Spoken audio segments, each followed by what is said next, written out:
Okay, so I now have my two lining panels, one with a slip pocket, one with a zipper pocket, and I have my two facing panels, one with a male and one with a female part, and I'm going to join these together. So I'm going to take the bottom edge of my facing panel and I'm going to match it up with the top edge of my lining panel, right sides together, so they are matched up perfectly. They should match up perfectly, and fortunately for me, because otherwise I'd look quite silly, they do.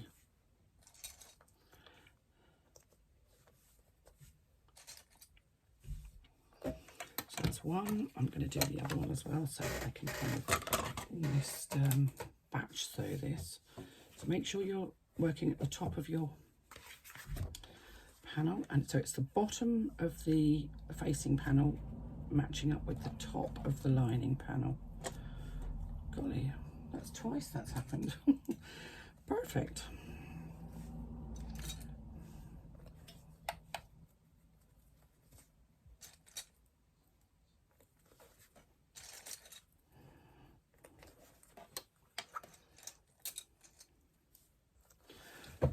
So having got those two together, and if you've got your, if you're doing the version with the handles, then you'll have the backing of your snaps, one either side as opposed to one in the middle. And you'll also have Decaville on your main panel. But the Decaville will only come to within 3/8 of an inch of the edge, so you shouldn't be sewing over the Decaville at this point. You should only be sewing over the faux leather, because the Decaville isn't in the seam allowance. So here we go, we're going to stitch across.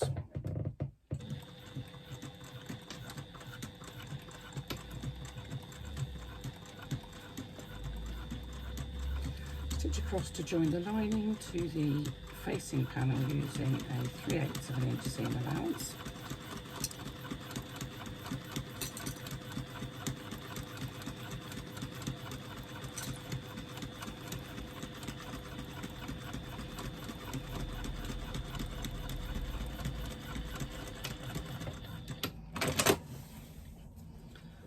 Going to open those two up, and I'm going to just kind of finger press that open, but I want the seam allowance on the back to be pushed up towards the facing panel, so I'm just going to hold that with my hands, and I am going to top stitch across on the facing panel, across the lining, using an 1/8 of an inch seam allowance. So I'm just going to go all the way across.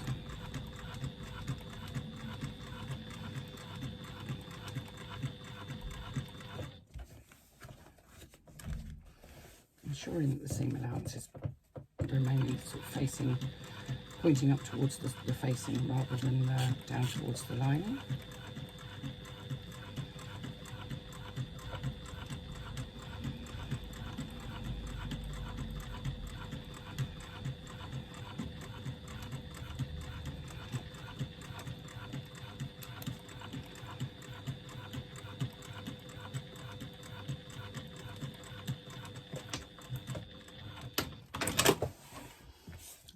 Have that, so you can see all the seam allowance is facing upwards. So I'm going to do the same thing with my second lining panel.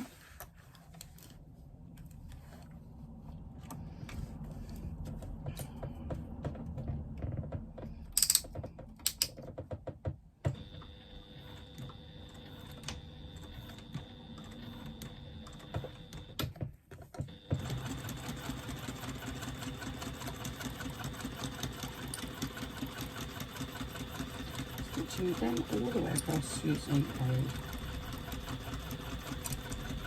3/8 seam allowance.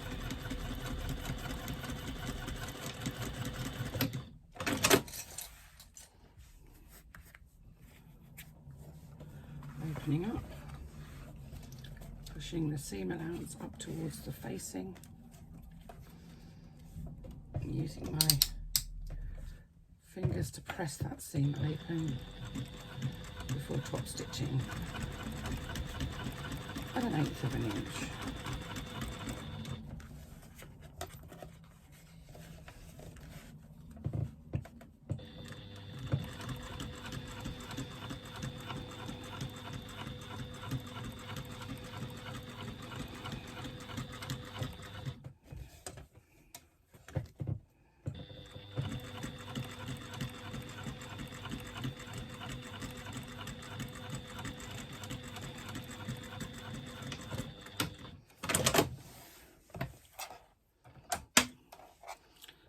Rid of the threads, and there we go.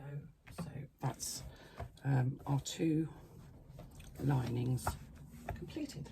So I'm going to take the 2 lining panels and I'm going to lay them right sides together, and actually your magnetic fastener should sit perfectly between the 2, and it does. Yay. Okay, so we're just going to match up the top corners of our facing, match up where the 2 panels are joined on both sides, and the bottom corners. And you can clip as much or as little as you want to in between. We're going to do that on both sides.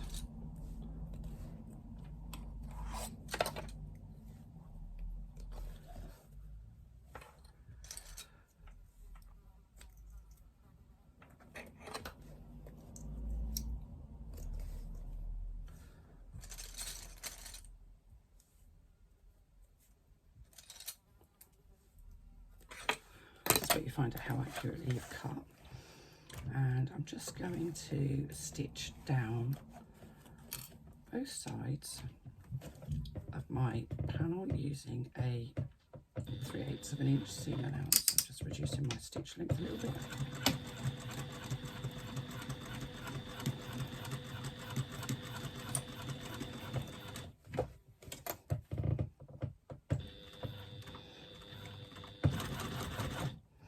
When you get to that part where you've got those seams where you've got your seam allowance facing upwards, you may need to use a hump jumper just to get over that, because it is a little bit of a lump and you're going from a lump down onto lining fabric, so you may find that you need a hump jumper to avoid skip stitches.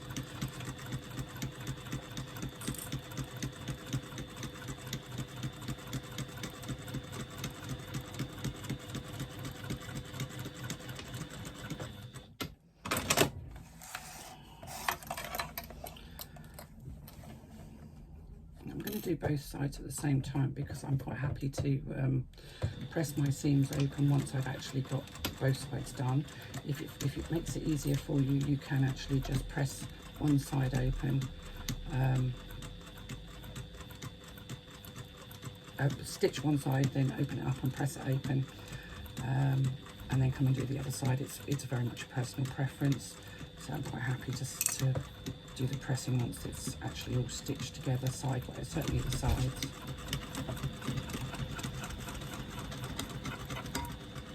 Oop.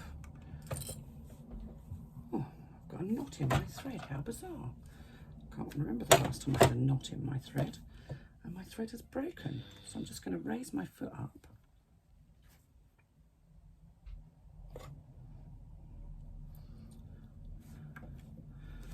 And I'm just going to pull that out. I'm going to use, I'm not going to use that though, because that's not a very pointy one. Let me see if I've got my,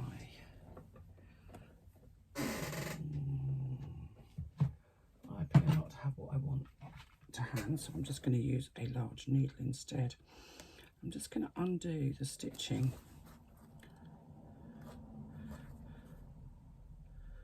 Take it back a little bit so that I can tie it off if it's possible, and sometimes it just isn't, and on this occasion I actually think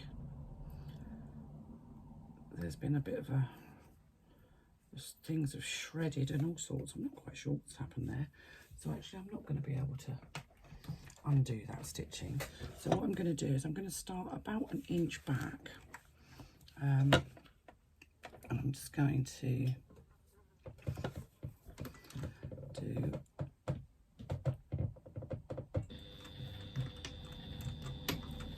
one back stitch to secure my stitching, and I'm just going to try and stitch right over those stitches that I've already got in there.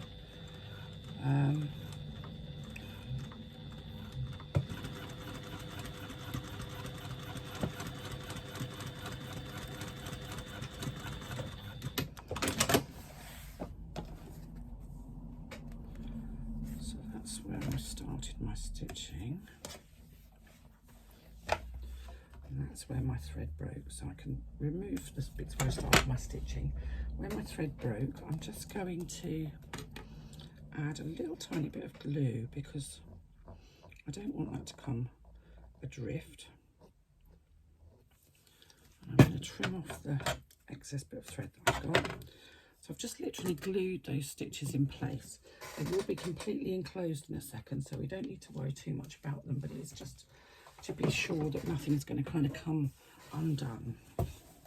So having stitched on both sides, I'm just going to open this up so that I can open those side seams and press them open. And you can see it's not difficult to do even once you've done both sides. Obviously you can't press open the faux leather part, so I'll show you how we're going to get over that bit in a minute. So there we go, I'll press that side open and I'm going to press this side open. Why do we do this? Because it helps your lining to sit nicely inside of your bag. I have a huge issue with baggy linings. I don't like a baggy lining. They're just unnecessary, and this helps for a lining to sit nicely inside of your bag. So there we go, that's your side seams open. Now, as I say, we can't open and press open this faux leather. So what we're going to do is we're going to hold that open, hold that seam allowance open, and we're just going to press down. We're just going to stitch the seam allowance open on both sides of the lining. So I'm just going to hold the seam allowance open with my finger. I'm going to go in,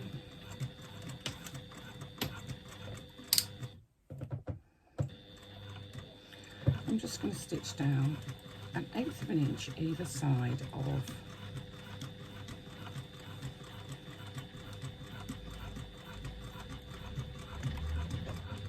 that seam.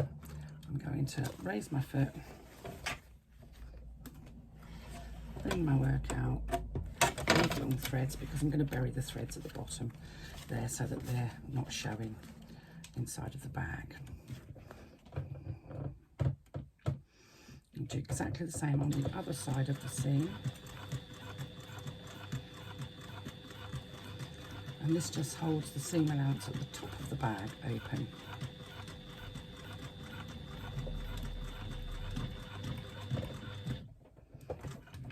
Again, there's your needle, pull it away, and you end up with a lovely flat side of your bag, and you can see the seam allowance is all nice and held open at the side. I'm going to do exactly the same on the other side.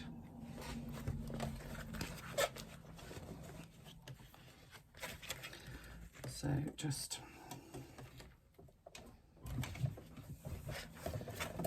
open it underneath with your finger and just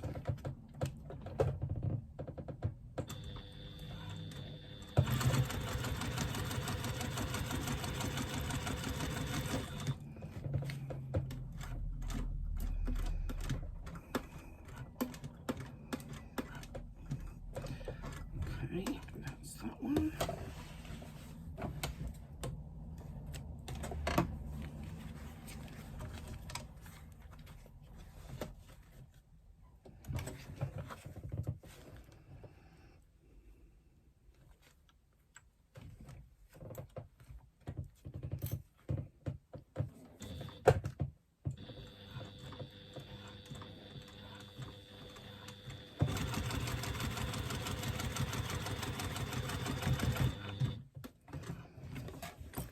a needle. And we know the practice, we know the drill. We're just going to take the threads from the front through the last hole, through to the wrong side of your work.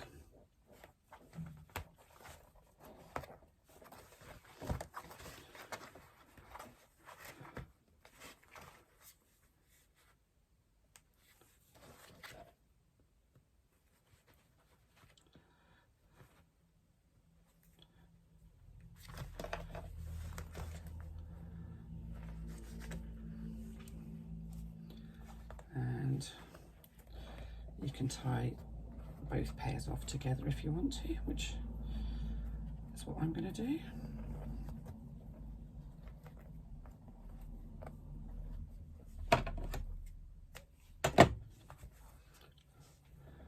Let's just get rid of all these threads from the top here, which will drive me nuts.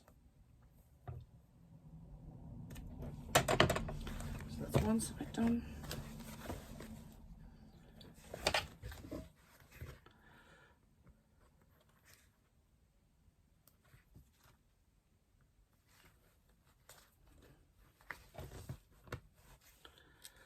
One.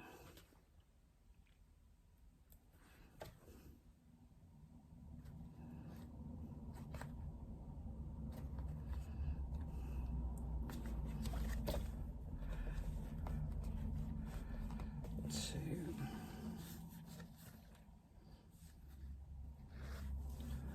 And again, you can take all of those threads and tie them off together.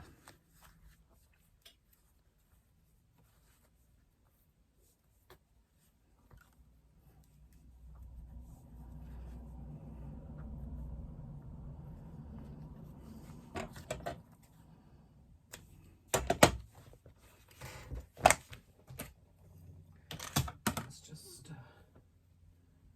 grab where I'm going.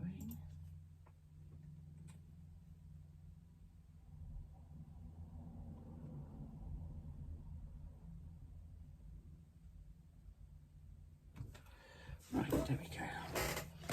So we've got all of those open. Now I'm just gonna literally just pop a clip in at the bottom there to hold the side seams open. It looks as though my phone is going to die any minute, so I may need to go and get a charger. So I'm just going to go and do that.